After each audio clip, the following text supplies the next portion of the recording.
Ayyee shamaa akkam jirtu hordoftootaaf kabajamtoota hootee Elsay channel kunoo har'as immoo gaaffii keessa irratti hundaa'uudhaan information wayii isin qaqqabsiisuudhaaf dhufe jechuudha. Yeroo baay'ee kan na gaafatanii turtanii gara biyyaa akkamitti qarshii yookiin kaardii erguutii dandeenya jettanii gaaffii waan na gaafatanii fi amma yeroo kana immoo Itiyoo Teeleen waan haaraa gadhiiseetti jira jechuudha. Wanti kun egaa baay'ee tokko kan isin fayyadudha jechuudha. Keessumatti iyyuu torban lamaaf qofaa kan turudha jechuudha. Torban lamaaf duwwaa kan turu kana itti fayyadamuuti qabdu jechuudha. Torban lama booda gadirra ta'e jechuudha. Torban lamaaf kan gadhiifame kuni persentii 50 ennaa qarshii gara biyyaatti ergitanii fakkeenya yoo qarshii 100 ergitan gara biyyaa namni isin ergitanii suni qarshii 150tu harka gahaa jechuudha. Kanaaf haala kanatti itti fayyadamaan isiniin jedha. Weebsaayitii isaanii jechuudha. Amma kan isinitti agarsiisu.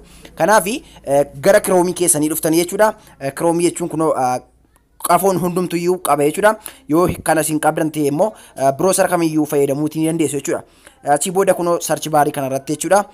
Wanti isin jettanii barreessitanii weebsaayitii ittiin birrii sana gara biyyaa ergitan jechuudha. Itiyoo jettanii Itiyoo kunoo akkuma argaa jirtanii screen irratti isiniif barreessuudhaaf yaaleetiin jira. Kanaaf ilaaluutii ni dandeessu jechuudha. Itiyoo remit jettanii barreessitu jechuudha. Bifa kanaatiin achi booda ni ergattu jechuudha. ethioramit.com jettanii bifa kanaatiin ergi barreessitanii go jechuu qofaadha jechuudha. Achi booda qaxxitaa gara weebsaayitii isaanii isin geessa.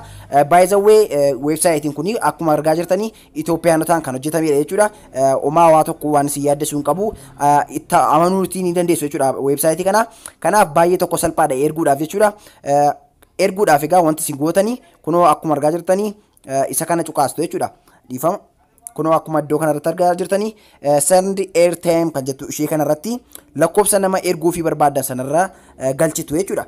Fakkeenyaaf lakkoofsa nan galcha.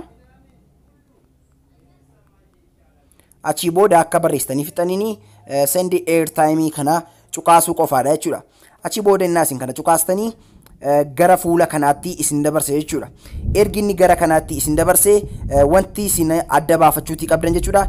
You are sending to jedhee bifa kanaatiin erginni isiniif fide lakkoofsa nama ergaa jirtaniif sana sirriitti ilaaluutii qabdu jechuudha. Akka hin dogoggorree fi lakkoofsa sana ilaaluutii qabdu. Yoo dogoggortan immoo kunoo edit ka jettu jirti iddoo kanarratti edit kana cuqaastanii gaa lakkoofsa sana irra deebitanii barreessuutii ni dandeessu jechuudha. Achi booda amma xiqqoo ishee akka gadi siqxaniini wanti isin argatanii kunoo birrii kunoo akka agartan kanaani isiniif kaayati jira jechuudha. Qarshii amma barbaadan erguutii ni dandeessu jechuudha.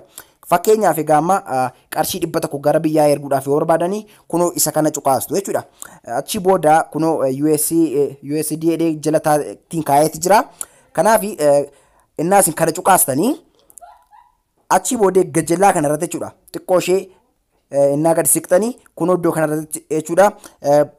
Barreeffama barbaadan barreessitanii wal faana nama sanaaf erguutii ni dandeessu jechuudha. Wanta barbaadan jettanii jechuudha. Ana baluudha anas erge jechuudha. Wanta barbaadan barreessuu ni dandeessu jechuudha.